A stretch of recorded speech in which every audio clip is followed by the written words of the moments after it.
¿Por qué decía que tenía una continuidad a la charla de Diego? Porque, bueno, básicamente Diego habló de propiocepción y del gran órgano propioceptivo que era la fascia. Y yo me voy a referir un poco más a lo dinámico estructural de este tejido. Les voy a decir de alguna manera esta pequeña frase de entrada que la vamos a volver a repetir hacia el final, que cualquier demanda de longitud de nuestro organismo va a necesitar un préstamo de este tejido, ¿sí? Y la verdad que ha Era llegado María, a disculpa, la... disculpa. Alan Segura Sí, sí. y Ramiro López que están con sonido, por favor que nos cierren los sonidos. Gracias, si no los van a sacar de la sala. Bien. Te contaba entonces que la fascia ha llegado al escalafón de órganos, ¿sí? En kinefilaxia muchas veces lo presentamos como el gran órgano de la postura. Y por ambas funciones, por la gran función propioceptiva que también describió Diego, porque todos los receptores de los cuales habló Diego para la propiocepción están de alguna manera instalados en gran parte en todo este tejido interno, ¿sí? Que después vamos a dividirlo y aclarar que tiene una región superficial, apenas por debajo de la piel, subdérmica, y que se va haciendo cada vez más profunda hasta regiones realmente profundas del organismo, envolviendo a cada una de nuestras vísceras y llegando hasta los tejidos de mayor profundidad, absolutamente teniendo relación con todas las estructuras orgánicas. En algunas partes es un tejido conectivo muy resistente y grueso, en otras partes es delgado y apenas transparente, como una película muy transparente. Se extiende absolutamente por todo el cuerpo. Vuelvo a repetir, cada vez que el cuerpo necesita realizar un movimiento, va a tener que pedirle un préstamo a este tejido, que tiene la característica de venir de fábrica en forma ininterrumpida, es decir, en ningún momento y en ninguna parte tiene una solución de continuidad.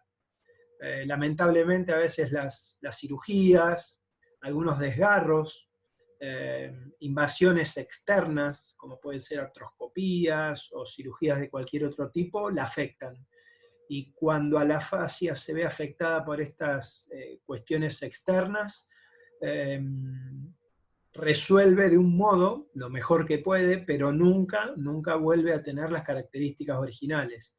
Por eso decimos siempre que desde el punto de vista kinesiológico, kinefiláctico, evitamos siempre la opción de la cirugía o de la alteración de este tejido por cualquier medio externo, porque sabemos que ya esos receptores de los cuales hablaba Diego, que están posados sobre este tejido, nunca van a ser los mismos. Da soporte, forma y protección. Es interesante decir que su origen tisular es del mesodermo, es decir, comparte el origen con casi todos los órganos de nuestro cuerpo, salvo con el sistema nervioso central y los tejidos. ¿Cómo era? Espera, disculpa, ahí está. Ahí se me va un poquito Sí, un Julieta, sonido, ahí, ¿no? por favor, el sonido. Ahí está. Bueno, tiene muchísimas funciones. Nosotros hoy nos vamos a ir dirigiendo un poco a la función de la acción muscular, es decir, de la transmisión de fuerza y la amortiguación de las cargas, pero también entendemos que es una gran estructura de protección, es una gran barrera contra un montón de infecciones, de hecho en su estructura un montón de linfocitos y del sistema inmune se distribuyen en su geografía como una gran red de protección inmune, da soporte. Después meterle un toquecito de... Esa me... Ahí está. Da soporte a un montón de estructuras, de vísceras, nuestro sistema neural y nuestro sistema vascular, el corazón, los pulmones, toda está de alguna manera sostenido y protegido por este tejido. Es decir, no tiene una sola función, está absolutamente relacionado con todas las funciones de nuestro organismo. nosotros nos vamos a ir acercando un poquitito más hacia el músculo. Y para hablar de músculo vamos a hablar de la manera en la que lo presentamos habitualmente en la kinefilaxia. A nosotros no nos gusta hablar de músculos aislados ni de acciones musculares aisladas, sino que el movimiento lo vemos a través de cadenas miofaciales, que las denominamos de alguna manera como circuitos en continuidad de dirección y de plano, a través de las cuales propagamos fuerzas en el cuerpo. Y para que estas cadenas miofaciales tengan esta posibilidad funcional, evidentemente necesitamos de la integridad de este tejido, de esta fascia, porque es la fascia la que permite la unión de los distintos músculos y sus diferentes envolturas unos con otros. De alguna manera son las que también, al pedirle permiso y generar un movimiento, los músculos mantienen esa postura, no la generan, la mantienen, y nos permiten realizar un gesto determinado. Esto en condiciones fisiológicas y siempre y cuando esta fascia se encuentre en condiciones funcionales.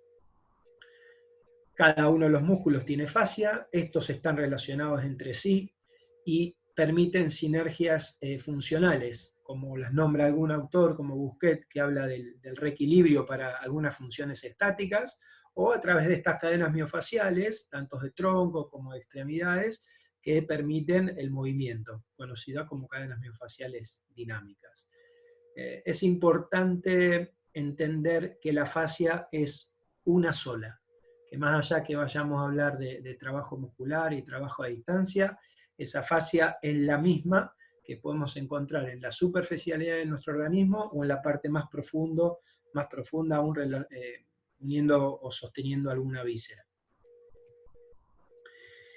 Yéndonos hacia lo músculo-esquelético, que es a lo cual nos vamos a dedicar en esta breve descripción de la fascia y de su estructura para fuerza muscular, vamos a hablar que en el componente músculo-esquelético está la amortiguación y la transmisión de fuerzas como su gran función. El contenido de proteoglicanos, de elastina, de fibroblastos, son básicamente los que permiten activamente esta cohesión mecánica de los tejidos y la transmisión de la fuerza. Seguramente hay muchos estudiantes de kinesiólogos y profe de educación física, seguramente han hablado... Utilizo el celular, ¿no? Así usa la compu. Hay un poco de ruido ahí. Han escuchado, ahí lo silencian. Han escuchado hablar de las envolturas del epimicio, del endomicio, del perimicio de los músculos, y básicamente sabemos que esos componentes, denominados componentes elásticos en paralelo, son los que en definitiva, hacia el extremo del músculo, terminan conformando el componente elástico en serie, es decir, el tendón. De esta manera nosotros entendemos claramente que el músculo y su arquitectura está sostenido y utiliza como punto fijo y como anclaje a este mismo tejido conectivo. Y por supuesto, si lo llevamos hacia el deporte, y por qué no hacia una acción preventiva de los músculos en el deporte, son tejidos fundamentales en la acción excéntrica de todos nuestros músculos. Sabemos que esta acción excéntrica, la cual vamos a describir en la próxima diapo, básicamente participan en funciones antigravitatorias, cuando las nombramos como grandes elementos posturales, y por supuesto en el deporte en las funciones antiinerciales, es decir, desaceleradoras del movimiento. Con la gran ventaja, a veces desventaja, pero en general una gran ventaja fisiológica, que es que este tejido, en estas funciones musculares, no podemos deslindar u olvidar que tienen una gran cantidad de receptores propioceptivos en su superficie, con lo cual son acciones musculares con gran control neural de la acción.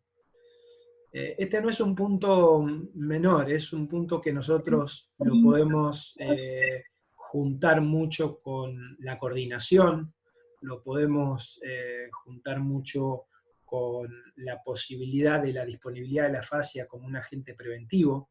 Es decir, la no disponibilidad de la fascia se puede sumar a un factor de riesgo para una determinada lesión muscular. Este es el clásico esquema de la generación de la tensión de un músculo, en donde sabemos que este músculo tiene componente elástico en paralelo, componente elástico en serie y componente contráctil. La fascia, de alguna manera, la superficial y la profunda, está en íntima relación tanto con el componente elástico en serie como los componentes elásticos en paralelo que tiene el componente contráctil del músculo. Es decir, que es imposible disociar la unidad contráctil de un músculo de su tejido envolvente. Por eso ninguno de los tratamientos que nosotros vayamos a realizar sobre estructuras funcionales como son los músculos, tratamientos o estrategias preventivas, pueden pasar por alto estos dos componentes claramente unidos para una misma función. Entender que todo lo que sea sensitivo y propioceptivo del músculo lo vamos a encontrar en el componente elástico en paralelo y en el componente elástico en serie. El componente contráctil de un músculo, es decir, la fibra, las miofibrillas, no tienen la posibilidad de, más allá del uso neuromuscular, de transmitir ningún tipo de propiocepción sensorial, sensitiva, dolor, etc. ¿Sí? La gran importancia del tejido en esta acción muscular excéntrica toma base en su definición. La acción muscular excéntrica es esa tensión muscular en el modo de alejamiento de las inserciones del mismo. Es decir, es la capacidad de generar tensión mientras las inserciones de un músculo se alejan. Me gustaría que a partir de hoy y de esta charla entendamos que ese alejamiento de un músculo no depende de sí solo, sino de todos los eslabones de su cadena, y no solamente de esa sola cadena miofascial, sino de toda la continuidad de la fascia hacia superficial y hacia profundo, que por supuesto tiene reglas fisiológicas totalmente distintas a las otras contracciones musculares. Por ejemplo, la acción muscular excéntrica se comporta en relación a la velocidad, aumentando a medida que esta velocidad de desaceleración también lo hace. Es decir, totalmente distinto al modo concéntrico. Y esto sucede porque la tensión muscular excéntrica básicamente se apoya en la cualidad de este tejido conectivo. Como todo tejido conectivo elástico, responde a una ley de deformación. Con cuanta mayor fuerza lo querramos deformar, con mayor fuerza se va a resistir a esa deformación y va a querer volver a su longitud inicial. De esa definición podríamos sacar muchísimas conclusiones. Por ejemplo, podríamos entender claramente de qué manera podríamos afectar a este tejido con maniobras de movilidad o de flexibilidad, a la cual le impondríamos intensidades bajas y volúmenes de larga duración para poder impactar sobre él.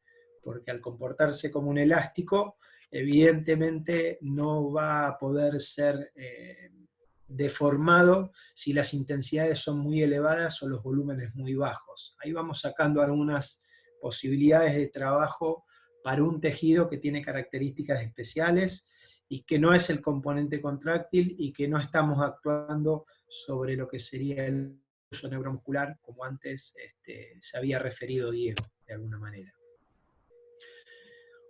Para poder actuar sobre este tejido, tenemos que entender que nuestros trabajos deben ir hacia esta misma carga excéntrica.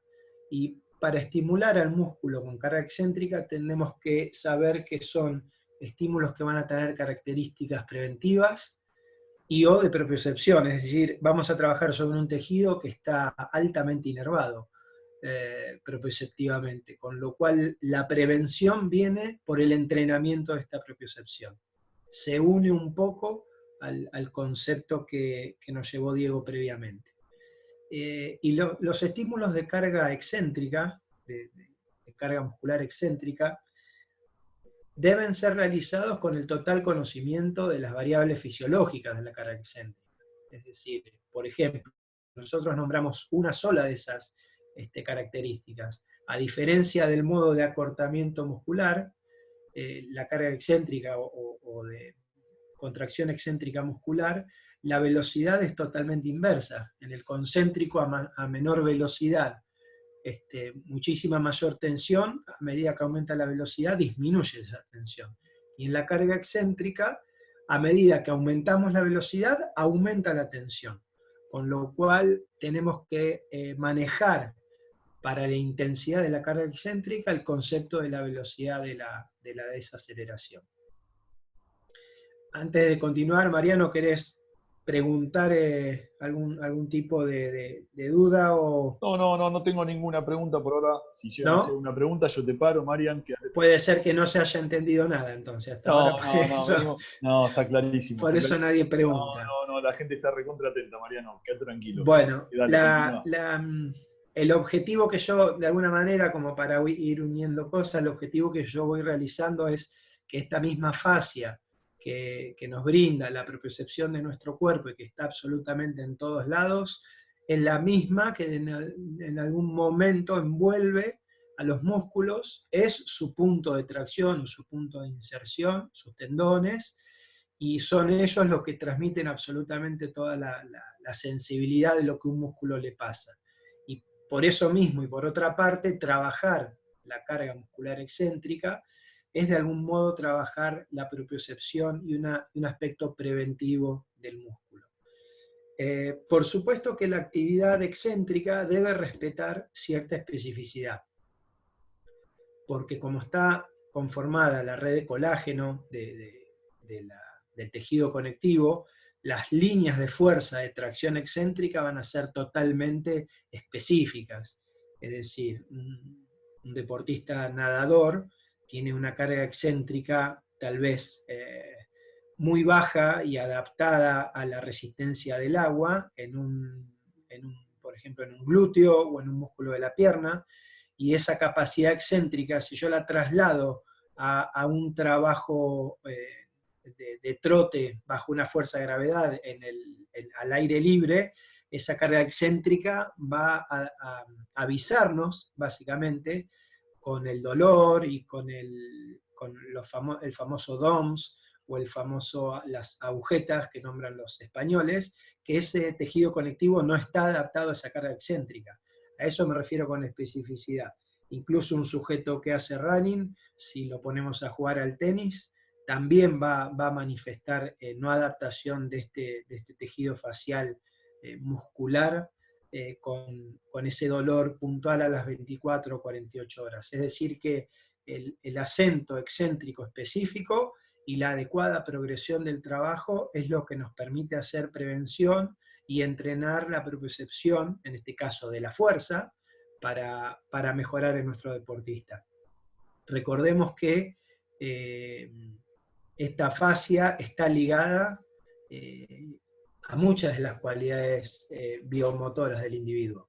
Por un lado, a la flexibilidad, pero fíjense, acá también la estamos ligando a la fuerza.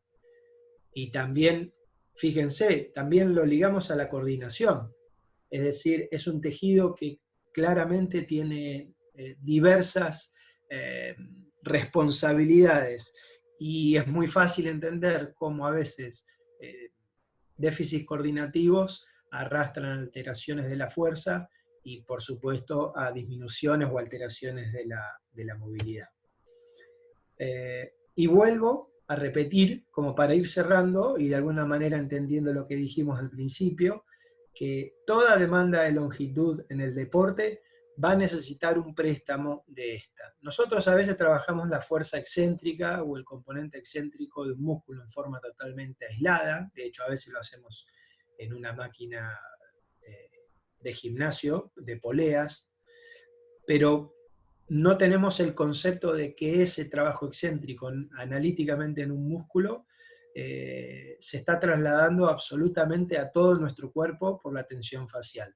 Si nosotros permitimos que ese trabajo se dé en forma mucho más global, vamos a estar trabajando con mayor posibilidades de transmisión de la fuerza a través de todo este tejido facial. Si seguimos trabajando en forma encerrada o analítica, con este tejido, nos estamos perdiendo la posibilidad de proceso de continuidad que tiene esta fascia a lo largo del cuerpo. ¿Sí? Bien, ese era el concepto básico que quería dejarles en relación a la fascia y su actividad dentro de la función muscular excéntrica. Voy a dejar de Acá compartir. estoy, Marian. Acá estoy, Marian. Acá estamos. Bueno, Así... si querés mostrar algún video, algo que tengas con respecto a esas cosas que trabajamos y que vos querés compartir de tus ejercicios. ¿Al tejido facial? De tejido facial, como para que más o menos desde lo teórico vayamos a lo práctico. Yo sé que tenés algunas herramientas, algunos puntitos que se pueden llegar a ver y que... Me agarraste frío, Mariano. Te agarré frío, pero bueno, no importa. Yo sé que enseguida te hacen calor, pero bueno, todavía como nos queda tiempo, tenemos un ratito largo para que... Es que lo hice cortito como para ver, en realidad no sabía si iba a haber preguntas. No, por ahora no tengo ninguna pregunta, pero por eso igual te pusieron muy claro, crack. Hay gente de Montevideo, de Berizo, de Lomas, de Lincoln, de Guernica, de La Rioja. Pero yo sé que vos tenés, porque hemos compartido alguno que otro videito. Pero te vas a reír, pero los tengo en este otro dispositivo, no los tengo en este. No te puedo creer. Bueno, no hay problema. No hay problema. Me parece que los tengo en otro dispositivo, Mariano. En el Power ese que teníamos, ¿te acordás? ¿O lo tengo yo? En el viejo Power de 54. Lo tengo yo entonces. Te voy a pedir compartir, y si querés lo comparto yo. Sí, claro que sí. Espera, vamos a hacerlo más fácil. Por favor. Dale, estamos en vivo, ¿Querés ¿no? mostrar los videos del doctor? Sí, espera, los videos que habíamos hecho en cuanto a la ejercitación, ¿te acordás? Sí, bueno, yo no me quise explayar mucho más, pero... Ahí tengo una pregunta, así más fácil, mientras yo voy preparando. En esa... Me resulta interesante pensar lo de la afectación de la fascia por las intervenciones quirúrgicas. Buenísima pregunta, María. Sí, la verdad que hay que entenderlo como una solución de continuidad, cualquier proceso quirúrgico. A veces, en el caso de pacientes mujeres, en la anamnesis siempre está la pregunta con respecto a, por ejemplo, a las cesáreas, que pueden ser preexistentes, y que nosotros ya sabemos que esas alteraciones conectivas que deja un proceso quirúrgico como cualquier otra cirugía abdominal, alteran la continuidad de este tejido y por ende van a alterar el desarrollo de la fuerza de alguna cadena muscular, generar un desbalance y ese desbalance generar una disfunción articular, un desbalance de fuerzas en la pelvis. Lo mismo observamos, por ejemplo, en la cirugía más común del deporte, que son los ligamentos cruzados, ¿no? Y las cirugías de reparación de los cruzados. Para nosotros, claramente es una gran pérdida de receptores propioceptivos reemplazar una estructura como el ligamento cruzado anterior o cualquier otro ligamento por injertos autólogos, aunque es decir, de otra parte del cuerpo, pero muertos en cuanto a la propiocepción. Por eso la sensación que el paciente siempre nos refiere, ya sea de rodilla, de hombro o cualquier otra intervención, que la percepción de movimiento y de movilidad de esa articulación ya no vuelve a ser la misma, y claramente tiene que ver con que las aferencias de esa región ya no gobiernan del mismo modo a los músculos, algo que decimos, ¿no?, permanentemente en kinefilaxia. En la jerarquía de movimiento, nosotros cuando estudiamos en la facultad, estudiábamos a la contracción muscular y al músculo como el gran responsable y jefe del movimiento. Y después de mucho tiempo en la profesión nos dimos cuenta que en realidad el jefe del movimiento es el tejido conectivo en todas sus manifestaciones, en las fascias, en los ligamentos, en las cápsulas articulares, porque son estos tejidos los que a través de sus receptores controlan y modulan la acción del músculo. Mira, María, te saco del deporte. Sí. Andrea Badano pregunta, ¿cuántas lumbalgias a causa de las cesáreas por continuidad facial? Uf, muchísimas, muchísimas. La verdad que es muy cierto, y hoy por hoy también, Mariano, en las anamnesis de nuestros pacientes están todas estas preguntas. A veces no hace falta ni que sean en el abdomen las cicatrices para generar una lumbalgia, pero bueno, incluso sin llegar, no lleguemos a una cirugía, hablemos de alteraciones viscerales crónicas, ¿sí? Como un colon irritable. Hablemos de problemas digestivos, inflamaciones subclínicas del intestino o cuestiones gástricas crónicas que repercuten lentamente en el peritoneo, y el peritoneo tiene relaciones faciales múltiples con toda la musculatura que le pasa por delante y por detrás, con lo cual hay permanentes compensaciones y adaptaciones faciales de los músculos periféricos a esas vísceras que terminan dando el síntoma. Así Mira, que acá te pregunta uno relacionando con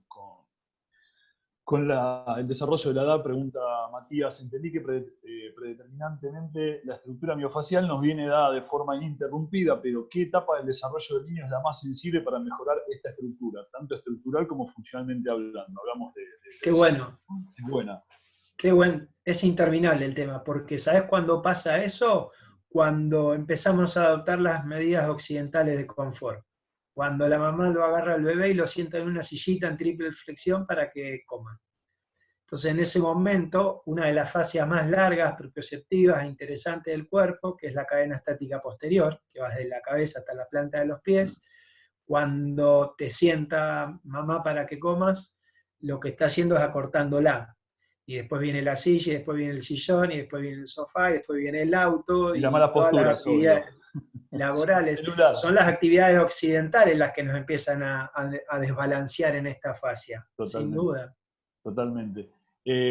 Ahí preguntan algo desde lo práctico, dice, ya que hablamos de fascia, Sí, ¿qué nos brinda el foam sí. roller o los rodillos conocidos en función a tu Ajá, experiencia? Y es importante porque está buena ya llevándolo a lo práctico, ¿no? ¿O qué elementos, te lo pregunto bien. yo, qué elementos aconsejás, si es aconsejable el foam roller, o qué otros elementos aconsejás? Sí, sí, la verdad que sí, para trabajar sobre todo lo que nosotros le decimos la cáscara, ¿no? A la fascia, sobre todo a qué le podemos llegar más fácilmente. A toda esta fascia superficial, la envoltura de la musculatura superficial.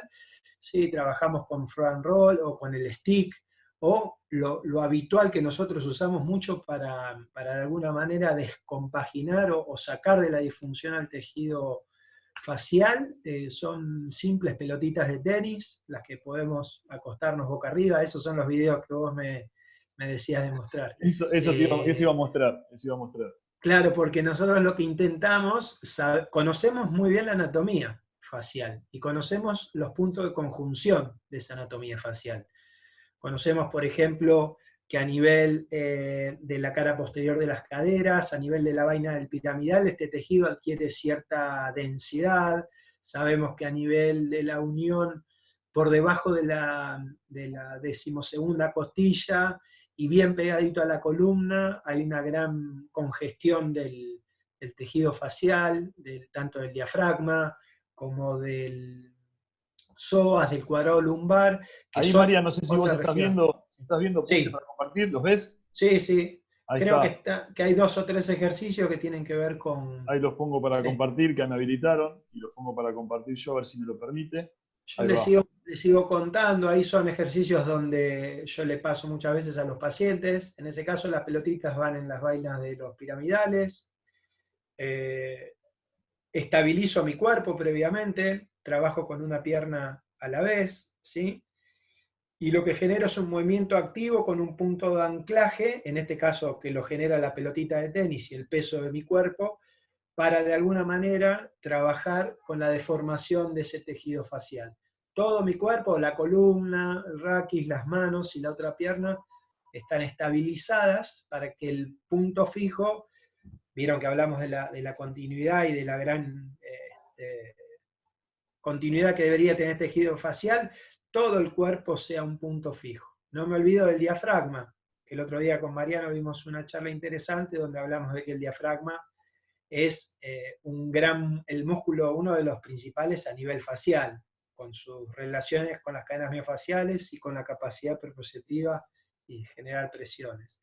En el segundo está el punto que les contaba de los pilares del diafragma, también inserciones del psoas y del cuadrado lumbar, en donde cambia un poco la maniobra, pero básicamente el concepto es el mismo. Es un punto fijo en el cual durante el ciclo expiratorio se lleva la rodilla hacia el pecho, generando una compresión moderada, tiene que ser regular, se pueden tomar por encima o por debajo de la rodilla, por ahí para pacientes con menor movilidad de rodillas o mayores, la toma por debajo de las rodillas es más fácil. Y en el último es un video de otro punto importante de conjunción de tejido conectivo, que es los dos laterales de C7D1, es decir, por la zona del angular del omóplato, del romboides, en donde generando un puente, generamos ese punto fijo que deseamos, que junto con los trabajos de respiración pasa a ser también una descomposición o una liberación del tejido facial de esa región. Y el foam roll y el stick son estructuras que también van a la envoltura superficial de la musculatura y permiten que ese tejido facial quede de alguna manera más disponible para, por ejemplo, poder patinar las distintas capas de tejido facial, permitir circulación, permitir que circule tanto la linfa como la sangre venosa, como la sangre arterial, desde y hacia los tejidos. Muchísimas técnicas de fortalecimiento utilizan la técnica del foam roll o del stick, o el de las pelotitas de tenis, para liberar la estructura antes de someter a cualquier trabajo de fuerza. Ahí pregunta Luis, ¿algún comentario o sugerencia para la sobrecarga miofacial para considerar en minutos de tiempo de descanso para partidos en alargue? Como por ejemplo dice Boca en la final del año 2018. Es decir, en el tenis vos con partidos extensos, ¿no? Sí. ¿Qué aconsejas? Ahí se te corta un poquito, Marian. ¿Qué aconsejas, perdón? Que te decía, ¿qué aconsejas? Mirá, los trabajos de recuperación rápido para la fascia, intrapartido, yo trabajé un poco en hockey, y en el momento que trabajé en hockey no se pensaba tanto en la fascia, sino que se pensaba en el aspecto metabólico de la recuperación rápida, ¿sí? Incluso, viste que en el hockey los cambios son rotatorios, es decir, se puede salir y volver a entrar permanentemente, con lo cual las recuperaciones eran más por el lado del frío, como para bajar la temperatura, sobre todo porque estábamos en climas cálidos donde se jugaba. La fascia va a reaccionar mucho mejor a un trabajo de regeneración o de recuperación con el calor, si me hablas de post partido. Si hablas de estrategias intrapartido, la verdad que creo que el trabajo respiratorio, con la oxigenación y la movilidad del tejido facial, es a lo que más apuntaría en tiempos cortos. Por eso en el tenis sí se trabaja mucho con las técnicas respiratorias, por dos motivos. El principal es la reequilibración y la regulación del sistema nervioso autónomo en cuanto a la toma de decisiones, los nervios, las emociones, etc. Pero el diafragma, y como lo hablamos la otra vez, Mariano, impacta claramente Totalmente en la tracción y la normalización de las fascias. Y No de que el iría diafragma, con el frío. Me meto, Mariano, hablemos de que el diafragma es un músculo que muy poca bolilla le damos nosotros en la actividad. Entonces, bueno, es algo el que deporte, inculcar, ¿no? Ahí preguntan, Martín pregunta, ¿cómo se determina el desequilibrio a nivel facial? Si podemos llegar a determinarlo. Bárbaro. Es muy buena esa pregunta.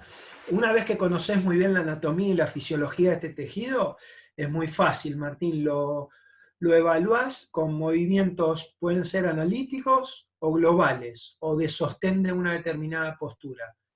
Cuando tu fascia está restringida o en disfunción, en donde primero lo vas a notar es en la disponibilidad de tus segmentos corporales. Cuando, por ejemplo, tu cintura lumbar esté fija en una rectificación y no puedas libremente llevarla a una lordosis y devolverla con total facilidad, es una restricción facial.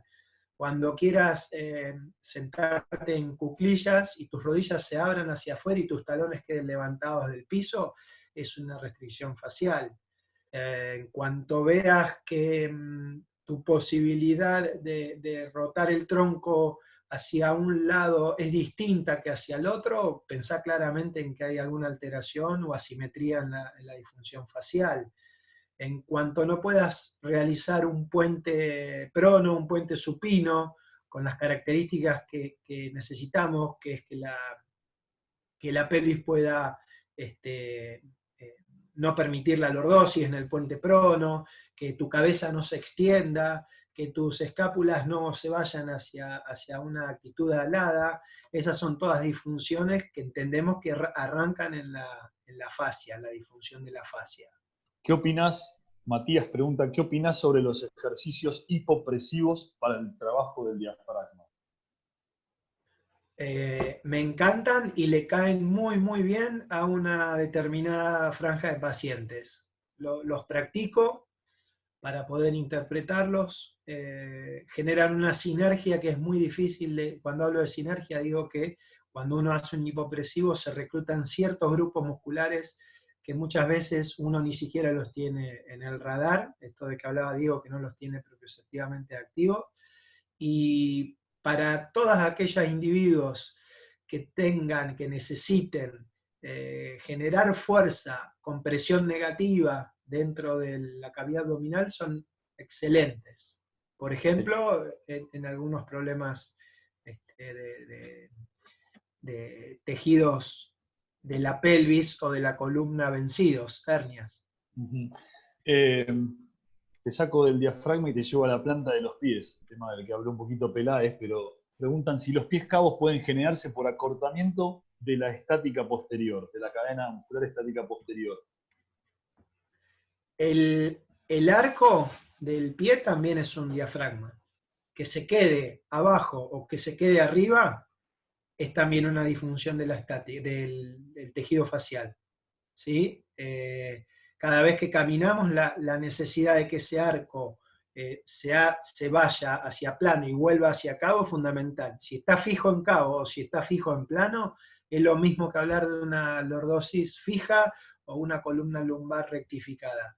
Estoy totalmente convencido de que el pie tiene que estar preparado para ir y volver de un cabo, en su funcionalidad. Por eso a veces, viste, no es que, a ver, pensamos parecido, pero un pie en el deporte se comporta totalmente distinto a un pie mientras está, no sé, el chico en el colegio o nosotros trabajando en el consultorio, lo que fuera.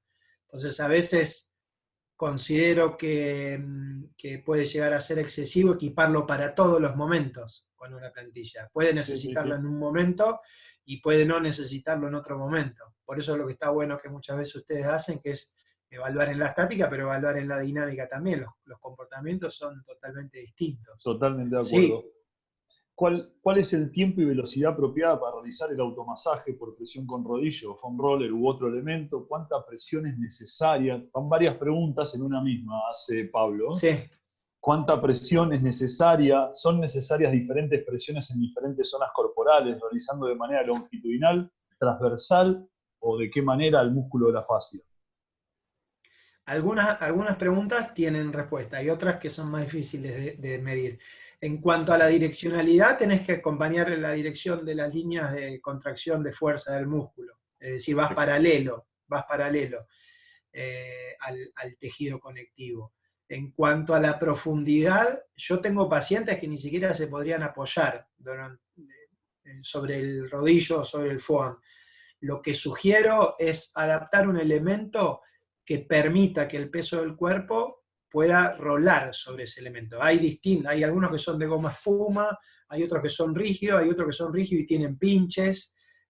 Para mí el dolor excesivo despierta una reacción refleja que termina de alguna manera haciendo no positivo para liberar una fascia. Tiene que haber cierto dolor porque la fascia está altamente inervada y cuando tiene una disfunción muy grande, sobre todo los receptores libres, que son los que informan el dolor, las terminaciones libres, cuando informan tanta incomodidad, a veces desatan respuestas musculares que tampoco son las que deseas.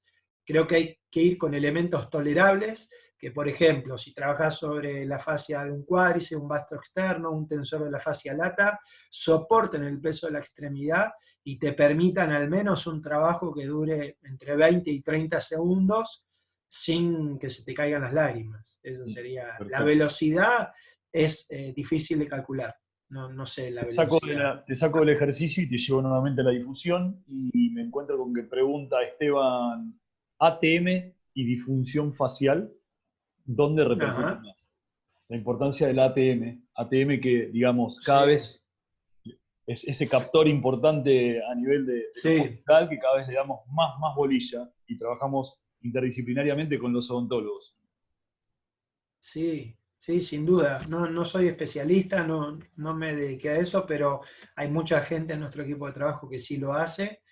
Y sí, el macetero, el pterigoideo, absolutamente todos los músculos, hasta los de la expresión del rostro de la cara, tienen actividad excéntrica en disfunción cuando hay un acortamiento facial, cuando hay asimetría en las piezas dentarias y que repercuten. Ya me lo explicaron muchísimo en ateneos internos que hacemos con respecto a que junto con la vista, justo con el pie, son captores muy poderosos y que generan alteraciones en absolutamente todo el cuerpo. Alguno le ha puesto como el gran joystick del cuerpo, ¿no? Al ATM. Y creo que no hay ninguna duda. Hoy por hoy la consulta odontológica y la derivación en equipo al kinesiólogo que hace TM es fundamental. Hago sin hacer especialidad en ATM, hago algunos anclajes faciales del macetero con algunas maniobras intraorales que las practico conmigo y que las practico con algunos pacientes ante tensiones muy agudas de estrés.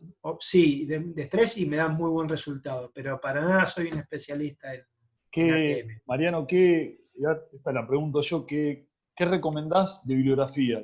A mí, sabes que me gusta leer, y igual yo leo de lo que aparezca, pero ¿qué le recomendarías a la gente que lea sobre fascia, sobre cadenas musculares? Diego ya habló de Messier, Busquet, habló de un montón de autores. ¿Qué recomendás? Bueno, hablaste de captores, hablaría de Pauletti, en fascia, sin duda. Meyers, en fascia, también para nosotros es un poco una Biblia. Y después otro que es músculo y fascia, que para nosotros fue un gran aprendizaje, que también se lo recomiendo siempre a los alumnos, es el Travers de puntos gatillos. ¿Sí? Son 2 tomos de absolutamente todo lo que es trigger points en el cuerpo y que tiene que ver con esto, con la integración de la envoltura del músculo, de la fascia del músculo y de cómo podemos incidir en dermatomas, en esclerotomas, en tensiones, que también después puede ser usado para punción seca o para cualquier otro tipo de técnica. Clarísimo, bueno, Mariano. Busquet, Pauletti, Meyers. Sí. Bueno, en realidad arrancamos un poquito con una visión que hablamos con Fede, después habló Adrián sobre el análisis de la marcha, lo escuchamos ahí hablar de propiocepción. Habló Rodrigo Araya de evaluación, te escuchamos hablar un poquito de fascia, algo que la gente está empezando a conocer la fascia, y esto es algo que nosotros en kinefilaxia, desde la kinefilaxia, ¿no? Es un tema que cuando me lo propusiste, bueno, lo hablamos con Diego y dije, bueno, vamos un poco para el lado de la acción excéntrica, porque por ahí el público era un poquitito más del trabajo muscular, pero es difícil llevarlo a una sola cuestión. Por ahí es más interesante lo que surgió con las preguntas y con la duda de la pregunta que con lo que yo podía ofrecer de la contracción excéntrica. Y de lo que es el contenido. Pero tampoco está mal que nos demos cuenta que cualquier acción excéntrica, cuando traccione, ese tendón tira de absolutamente todos los tejidos que hablamos recién, hasta del páncreas, cuando genera esa tensión, ¿no? Totalmente, gracias al principio de la globalidad. Exacto, sería entender eso. Sí, perfecto. Bueno, Marian, nada, agradecerte. otra charla más, No, a otra vos. charla juntos, seguimos juntos, que esto es importante. Así que bueno, amigo, agradecer a la gente. Excelente charla, ahí están poniendo, agradecen. Así que bueno, Bueno, tampoco es importante escuchar los comentarios y bueno, desde las 12 del mediodía nos quedan 2 charlas. Ahora vamos a escuchar a una nutricionista. Nos vamos un poquitito del momento, Bárbaro. vamos a escuchar a Martina, la Nutri de Las Leonas y bueno, todas ahí agradecimiento, excelente, muchas gracias, excelente. Yo creo que podés seguir haciendo un hilo. Le podés preguntar un poco de la nutrición y la fascia, porque Ahí está. evidentemente Vamos, es que lo que estoy buscando la para terminar estructura... al final va a hablar Jorge Guedes, otro amigo, el Flaco, y va a terminar hablando de las familias de la fuerza para cerrar el congreso. Así Imposible separar los temas, están todos los temas imposible. de la mano. Ahí está poniendo una chica, que no le llegaba el nombre, Yamila, dice, no tenía información sobre la fascia y soy profe y muy interesante y muy agradecida. Mariam, gracias por estar. Bárbaro. Nos mantenemos. Lo mismo las críticas, si hay críticas o consultas, lo que fuera, también las hacen llegar. Todo suma. Desde La Rioja nos saludan, desde Uruguay, desde todos lados. Dale, te mando un abrazo, Mariam. Un abrazo muy grande para todos. Gracias, nos vemos. Chau, chau. Chau, chau. Gracias por la invitación.